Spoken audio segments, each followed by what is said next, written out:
તાજેતરમાં યુકેના ઇમિગ્રેશન નિયમોમાં કેટલાક મહત્વપૂર્ણ ફેરફારો અમલમાં આવ્યા હોવાના અહેવાલો સામે આવ્યા છે, જે ખાસ કરીને ભારતીય વિદ્યાર્થીઓ, પરિવારો, શરણાર્થી અરજદારો, ડિપ્લોમેટિક પાસપોર્ટ ધારકો અને યુરોપિયન યુનિયનના નાગરિકો માટે ખૂબ જ મહત્વના માનવામાં આવી રહ્યા છે.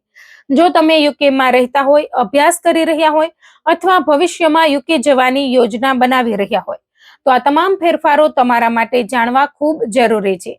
આજે અમે તમને એક પછી એક તમામ મહત્વપૂર્ણ અપડેટ્સ સરળ ભાષામાં સમજાવીશું અને સાથે જ જણાવીશું કે આ નવા નિયમોની અસર કોના પર પડશે અને કયા લોકો માટે આ ફેરફારો રાહત લઈને આવ્યા છે.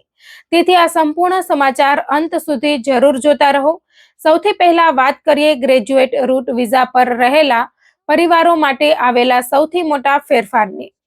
અત્યાર સુધી જો કોઈ ભારતીય કે અન્ય આંતરરાષ્ટ્રીય વિદ્યાર્થીએ પોતાનો અભ્યાસ પૂર્ણ કર્યા બાદ ગ્રેજ્યુએટ રૂટ વિઝા મેળવ્યો હોય અને તે દરમિયાન યુકેમાં તેના બાળકનો જન્મ થયો હોય, તો તે બાળકને આપોઆપ ડિપેન્ડન્ટ તરીકે વિઝા મળતો ન હતો. ઘણા પરિવારો માટે આ નિયમ ખૂબ જ મુશ્કેલીભર્યો બનતો હતો.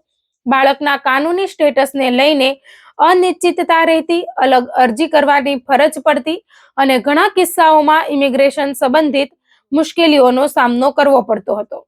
હવે નવા નિયમો હેઠળ એવો અહેવાલ છે કે જો ગ્રેજ્યુએટ રૂટ વિઝા ધરાવતા માતા પિતાના ઘરે યુકેમાં બાળકનો જન્મ થાય, તો તે બાળકને ડિપેન્ડન્ટ તરીકે વિઝા મેળવવાની વધુ સરળ તક મળશે. જો કે બાળકનો વિઝા માતા પિતાના ગ્રેજ્યુએટ વિઝાની સમાપ્તિ સુધી જ માન્ય રહેશે. પરંતુ સૌથી મોટો ફાયદો એ રહેશે કે આખો પરિવાર એક જ કાનૂની સ્ટેટસ હેઠળ સાથે રહી શકશે. હવે વાત કરીએ ઇલેક્ટ્રોનિક ટ્રાવેલ ઓથોરાઇઝેશન એટલે કે ETA વિશે. છેલ્લા કેટલાક સમયથી યુકેમાં ETA સિસ્ટમનો વ્યાપ સતત વધારવામાં આવી રહ્યો છે અને હવે સુરક્ષા સંબંધિત નિયમોને વધુ કડક બનાવવાના પ્રયાસો થઈ રહ્યા હોવાનું જણાવવામાં આવી રહ્યું છે. નવા ફેરફારો મુજબ જો કોઈ વ્યક્તિને યુકેમાં અથવા અન્ય દેશમાં કોઈ ગુનાહિત કેસમાં 12 મહિના અથવા તેથી વધુ સમયની સ્થગિત સજા મળી હોય, તો આવી વ્યક્તિને ETA મળવાની શક્યતા ખૂબ ઓછી રહેશે અથવા પહેલેથી મંજૂર થયેલું ETA પણ રદ થઈ શકે છે. એટલે હવે માત્ર અરજી ભરવી પૂરતી રહેશે નહીં, પરંતુ અરજદારના કાનૂની રેકોર્ડની પણ વધુ ગંભીરતાથી તપાસ કરવામાં આવશે. તેથી કોઈ પણ વ્યક્તિએ અરજી કરતા પહેલા પોતાના તમામ રેકોર્ડ અને માહિતી સંપૂર્ણપણે સાચી રીતે જાહેર કરવી ખૂબ જરૂરી બની જશે. હવે વાત કરીએ ઇમિગ્રેશન બેલ પર રહેલા લોકો માટે આવેલી મહત્વપૂર્ણ રાહત વિશે. અગાઉ જો કોઈ વ્યક્તિ ઇમિગ્રેશન બેલ પર રહેતી હોય, તો તે સ્ટુડન્ટ વિઝા, ગ્રેજ્યુએટ રૂટ અથવા સ્કિલ્ડ વર્કર જેવા ઘણા ઇમિગ્રેશન રૂટ હેઠળ અરજી જ કરી શકતી ન હતી અને અરજી સીધી નકારી કાઢવામાં આવતી હતી. હવે નવા ફેરફારો મુજબ જો એવી વ્યક્તિ ઓવરસ્ટેયર્સ માટે નક્કી કરાયેલા કેટલાક વિશેષ અપવાદોની અંદર આવતી હોય, તો તેની અરજી આપોઆપ રદ નહીં થાય. તેના બદલે દરેક કેસની અલગથી તપાસ કરવામાં આવશે અને જો પરિસ્થિતિ યોગ્ય જણાશે તો વિઝા મંજૂર થવાની શક્યતા પણ રહેશે. એટલે હવે દરેક કેસને વ્યક્તિગત આધારે જોવાનો અભિગમ અપનાવવામાં આવી રહ્યો હોવાનું માનવામાં આવે છે. હવે પરિવાર સાથે જોડાયેલા વધુ એક મહત્વપૂર્ણ ફેરફાર તરફ ધ્યાન દઈએ.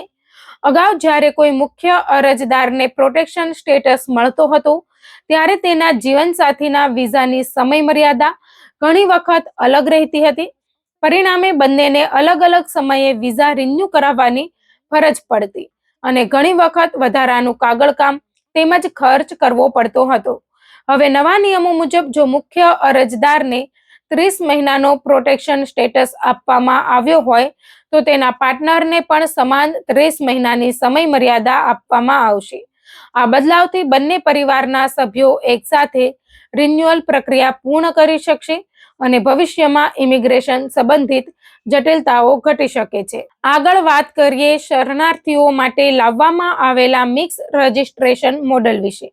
અગાઉ આશ્રય માટે અરજી કરનારા લોકોને અલગ અલગ ઘણા ઇન્ટરવ્યૂ આપવાના રહેતા હતા. ઘણા કેસોમાં લાંબી રાહ જોવી પડતી હતી અને તેના કારણે હજારો અરજીઓ પેન્ડિંગ રહેતી હતી. હવે નવા મોડેલ હેઠળ જ્યાં દાવાની સત્યતા શરૂઆતથી જ સ્પષ્ટ હોય, એવા કેસોમાં 2 અલગ ઇન્ટરવ્યુના બદલે એક જ વિસ્તૃત ઇન્ટરવ્યૂ લેવામાં આવશે. સરકારનો હેતુ બેકલોગ ઘટાડવાનો અને યોગ્ય કેસોમાં ઝડપથી નિર્ણય લેવાનો હોવાનું જણાવવામાં આવી રહ્યું છે.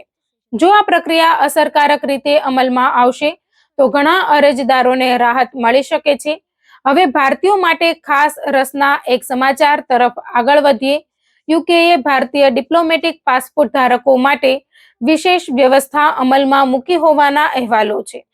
આ નવી વ્યવસ્થા હેઠળ ભારતીય રાજદ્વારીઓને યુકે વિઝિટર વિઝા માટે કોઈ ફી ચૂકવવાની રહેશે નહીં અને તેમને બાયોમેટ્રિક્સ અથવા ફિંગરપ્રિન્ટ આપવાની પણ જરૂર નહીં રહે. આ પગલું બંને દેશો વચ્ચેના રાજદ્વારી સંબંધોને વધુ સરળ બનાવવાના પ્રયાસ તરીકે જોવામાં આવી રહ્યું છે. જો કે આ છૂટ સામાન્ય ભારતીય પાસપોર્ટ ધારકો માટે લાગુ પડતી નથી અને માત્ર ડિપ્લોમેટિક પાસપોર્ટ ધરાવતા અધિકારીઓ માટે જ છે. હવે વાત કરીએ યુરોપિયન યુનિયન સેટલમેન્ટ સ્કીમ એટલે કે EUSS વિશે. નવા ફેરફારો મુજબ ટ્રાવેલ પરમિટ મેળવવાની પ્રક્રિયાને વધુ સરળ બનાવવાનો પ્રયાસ કરવામાં આવ્યો હોવાનું જણાવવામાં આવી રહ્યું છે. અગાઉ કેટલાક અરજદારોને ફરજિયાત ફિંગરપ્રિન્ટ આપવાના રહેતા હતા, જ્યારે હવે કેટલાક કેસોમાં આ શરત હટાવવામાં આવી છે. ઉપરાંત સેટલડ સ્ટેટસ અને સમય મર્યાદા સંબંધિત ગૂંચવણોને પણ વધુ સ્પષ્ટ કરવામાં આવી છે, જેથી અરજદારોને વારંવાર અલગ અલગ પ્રક્રિયાનો સામનો ન કરવો પડે. બાળકો અને પરિવાર સાથે જોડાયેલા વધુ એક મહત્વપૂર્ણ ફેરફાર પર નજર કરીએ.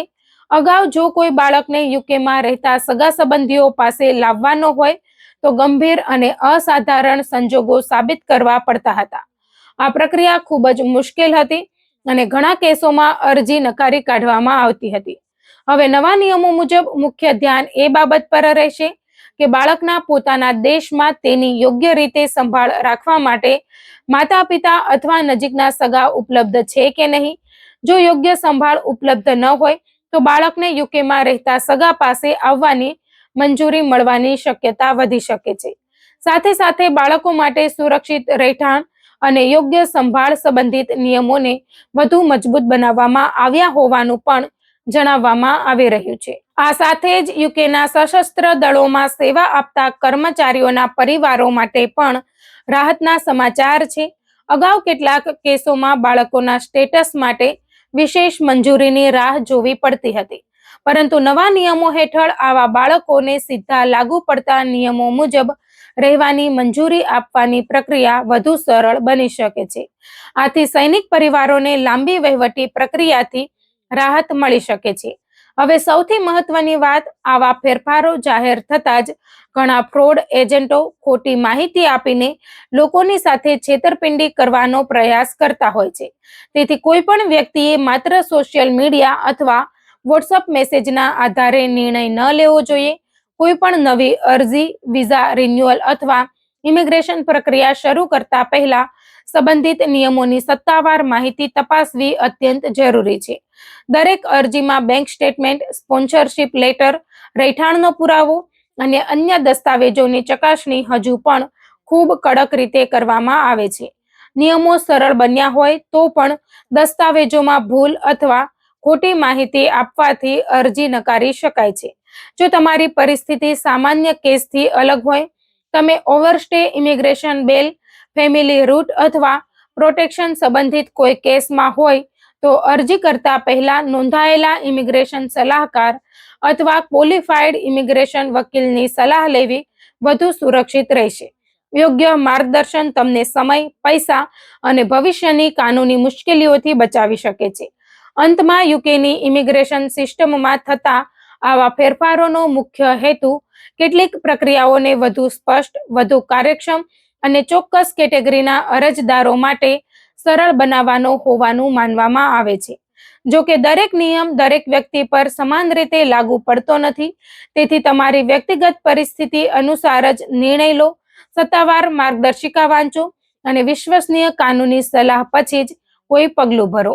યુકેમાં અભ્યાસ, નોકરી અથવા પરિવાર સાથે રહેવાનું આયોજન કરતા દરેક ભારતીય માટે આ અપડેટ્સ જાણવી ખૂબ જ જરૂરી છે, કારણ કે સમયસર અને સાચી માહિતી જ સફળ વિઝા પ્રક્રિયાનું સૌથી મોટું હથિયાર બની શકે છે.